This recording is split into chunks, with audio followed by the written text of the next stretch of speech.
You know what bothers me? People who want to know the time. The ones who come up and say to me, "What time is it?" As if I personally were responsible for keeping track of such things. Sometimes they'll phrase it a little differently. They'll say, "Do you have the time?" And I say, "No, I don't believe I do. I certainly didn't have it this morning when I left the house. Could you possibly have left it somewhere?"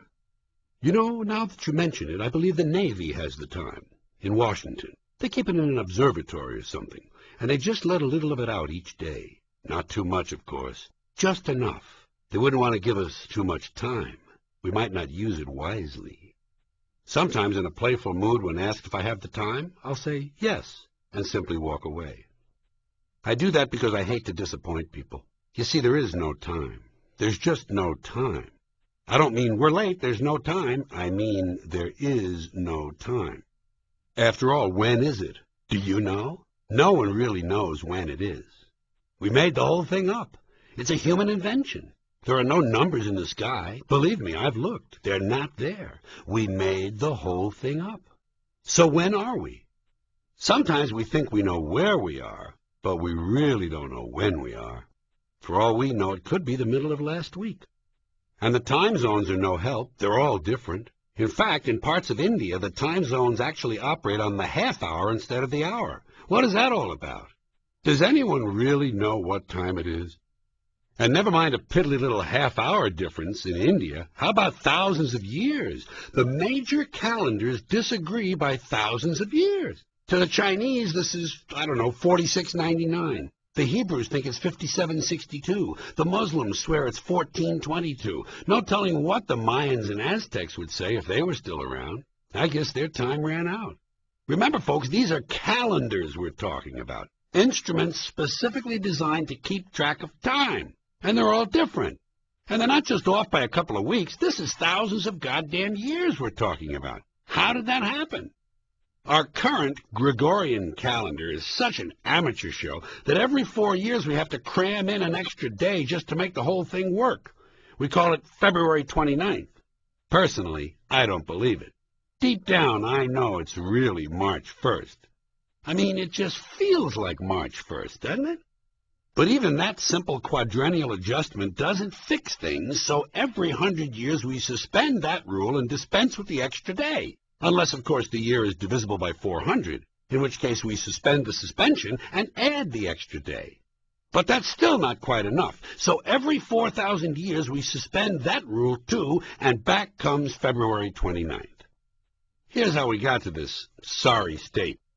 The Julian calendar was introduced in 46 B.C., the Roman year 709, but it was off by 11 minutes a year. So by 1582, there was an accumulated error of 10 days. Accordingly, that year, Pope Gregory XIII decided that the day following October 4th would be called October 15th. They just skipped 10 days, threw them out. Officially, in 1582, no one was born in France, Italy, Spain, or Portugal during the period October 5th through October 14th. Weird, huh? But even weirder, Britain didn't adopt the Gregorian calendar till 1752 when they dropped 11 days out of September. Since this also applied to the American colonies, officially no one was born here from September 3rd through September 13th, 1752, except Indians. By the way, that was the same year New Year's Day was moved from March 25th to January 1st. The way it had been handled before, for example, was that March 24th, 1750, would be followed by March 25th, 1751. Pretty fucked up, huh? And you thought that big millennium party you went to was being held right on time. We try hard to keep track of time, but it's futile. You can't pin it down. For example, there's a moment coming. It's not here yet. It's still in the future. It's on the way. It hasn't arrived. It's getting closer. Here it is. Shit, it's gone.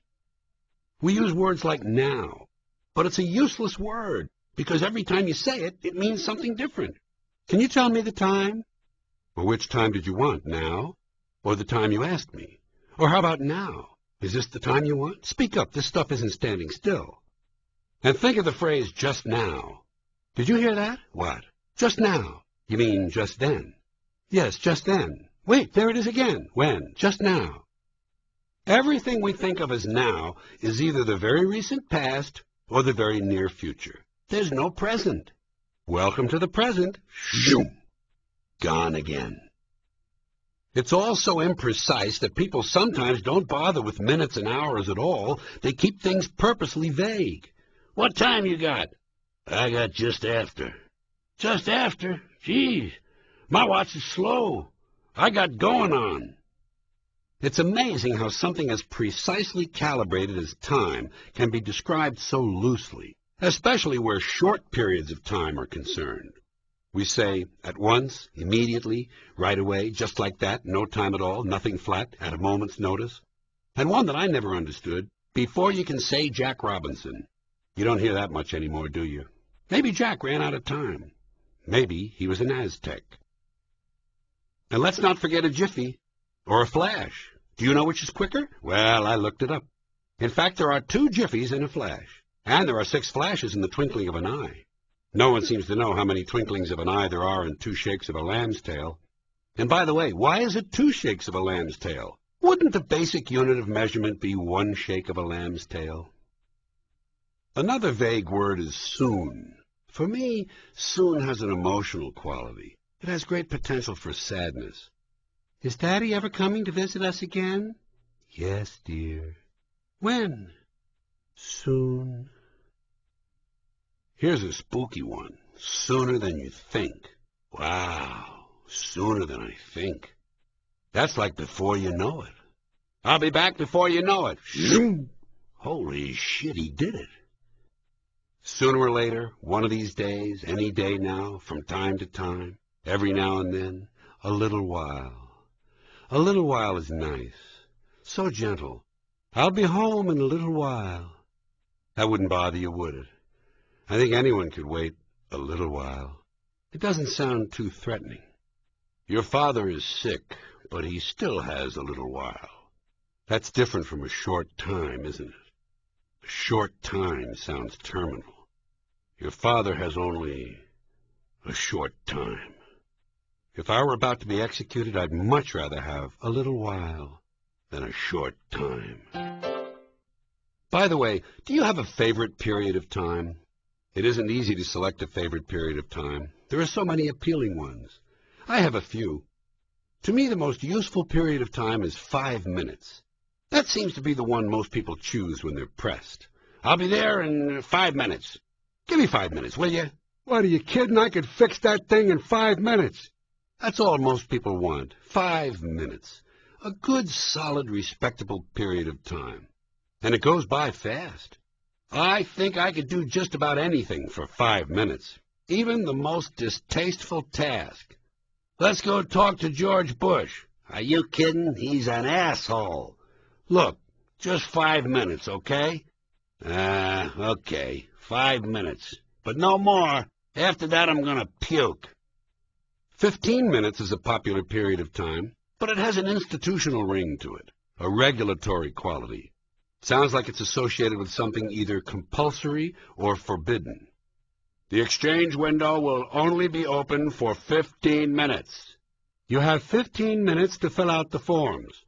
In 15 minutes, we will be coming around, and I like 20 minutes better. 20 minutes sounds kind of free and sporty. I'll be back to pick up those test papers in 15 minutes. Then you'll have a 20-minute break. Hey, guys, cover me with the boss, will you? I'll be back in 20 minutes. 20 minutes. Just enough time to get laid. Have a good time.